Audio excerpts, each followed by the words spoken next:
Photo phosphorylation क्या होता है? तो फोटो का मतलब होता है लाइट और फोस्फोराइलेशन का मतलब होता है एडिशन ऑफ इनऑर्गेनिक फॉस्फेट। ठीक है, एडिशन कहाँ? तो एडीपी मॉलिक्यूल्स में अगर इनऑर्गेनिक फॉस्फेट ऐड हो जाए सनलाइट के प्रेजेंस में तो हमें एटीपी मॉलिक्यूल्स मिलते हैं और इसी प्रोसेस को फोटो फोस्फोराइलेशन कहते हैं। अब इलेक्ट्रॉन ट्रांसपोर्ट के बेसिस पे दो तरीका का फोटोफॉस्फोराइलेशन होता है। पहला होता है साइक्लिक, दूसरा होता है non cyclic.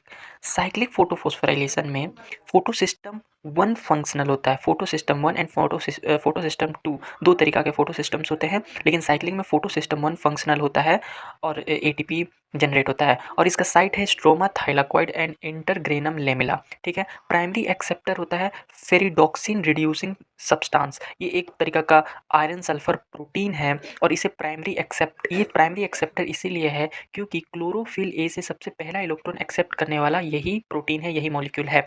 Other electron acceptor भी हैं जैसे कि F D ferredoxin, cytochrome B6 and F complex, PC फोटोसाइनिन एंड पीक्यू फोटोक्विनोन। फोटोक्विनोन को ही मोबाइल हाइड्रोजन कहते हैं। ये है थाइलाकॉइड मेम्ब्रेन। ठीक है, ये आउटर आउटर मेम्ब्रेन है और इसके इनर साइड में ल्यूमिन होता है। ठीक है, और आउटर साइड में तो हमें पता होता है स्ट्रोमा होता है। ठीक है, तो ये है P700 जिसको फोटो सिस्टम वन को P700 भी कहते हैं। ठीक है, तो जैसे ही सनलाइट यानी फोटोन फोटो सिस्टम 700 पर पड़ता है यानी कि PS1 पर पड़ता है तो ये इलेक्ट्रॉन इजेक्ट करता है। ठीक है, इलेक्ट्रॉन इजेक्ट, और सबसे पहला कैरियर हमने क्या देखा था कि FRS होता है फेरिडोक्सिन रिड्यूसिंग सब्सटेंस। सबसे पहला इलेक्ट्रॉन ये एक्सेप्ट करता है, उसके बाद ये इलेक्ट्रॉन को ट्रांसफ़र करता है FD फेरिडोक्सिन को। ठीक है, और फेरिडोक्सिन ट्रांसपोर्ट करता है cytochrome B6 and F complex को।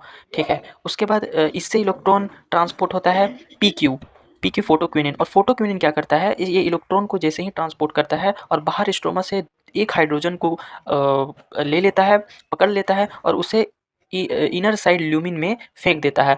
ठीक है, और उसके बाद फिर से वो अपने पोजीशन पर चला जाता है और यहाँ से फेंकने के बाद इलेक्ट्रॉन को फिर से साइटोक्रोम B6F कॉम्प्लेक्स को दे जाता है। ठीक है, और ये अपने पोजीशन पर चला जाता है। उसके बाद यहाँ से पीसी के पास जाता है इलेक्ट्रॉन, जिसको हम फोटोसाइनिन कहते हैं, और फोटोसाइनिन के बाद फिर से वापस P700 या फिर PS1 के पास इलेक्ट्रॉन आ जाता है। तो ये एक साइकिल बन रहा है इलेक्ट्रॉन ट्रांसपोर्ट का, ये एक साइकिल बन रहा है, इसीलिए हम इसे साइक्लिक फोटोफॉस्फोराइलेशन कहते हैं।